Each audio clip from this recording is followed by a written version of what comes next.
Олон одоо эрдэмтэн мэрэгд урлаг соёлын зөвтгөлтнүүд төр нийгмийн зөвтгөлтнүүд Орос зөвлөлтөд сургалт өгсөн байдаг.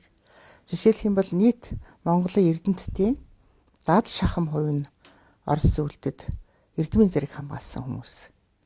За мөн нэг 50-аас дээш хувь нь 50 гаруй хувь нь бол инженер техникийн ажилтнууд бол 50 гаруй хувь нь Орос зөвлөлтөд сургалт өгсөн хүмүүс байдаг. За төрөвчийн засгийн ганц зэргийн үүсгэл ерөнхий сайд их хурлын дарга бүгд Орос зөвлөлтөд сургалт өгсөн хүмүүс байсан. Одоогийн их хурлын гишүүдийн 50 гаруй хувь нь 42 хүн 76-аас Орос зөвлөлтөд сургалт өгсөн хүмүүс байдаг юм бэл.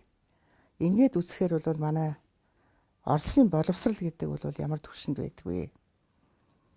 Дэлхийд одоо бас тодорхой байр суурь эзэлж идэг. Энэ байр суурь одоо хүртэл алдаагүй байгаа. Тэгээ энэ Оросын багш нарын ач авъя бол маш өндөр байдаг. Их өндөр шаардлагатай. Жинхэнэ сургыг хэлсэн одоо шин сэтгэлээс ажилдаг. Бидний үеийн оюутнууд бол сурыг гэсэн шин сэтгэлтэй байсан учраас их өндөр мэрэгжил эзэмшсэн байдгийн. Тэгээд энэ сүүлийн үед бас Оросын холбооны улсад явж суралцж байгаа хүүхдүүдийн тоо нэмэгдэж байна. Жилд 400-500 хүүхэд тэтгэлгээр суралцж байна. Хувийн зарлаар бас ганц 200 хүүхэд сурч байгаа байх. Одоо бол Оросын холбооны улсад нэг 5,000 гаруй Монгол оюутан суралцж байгаа.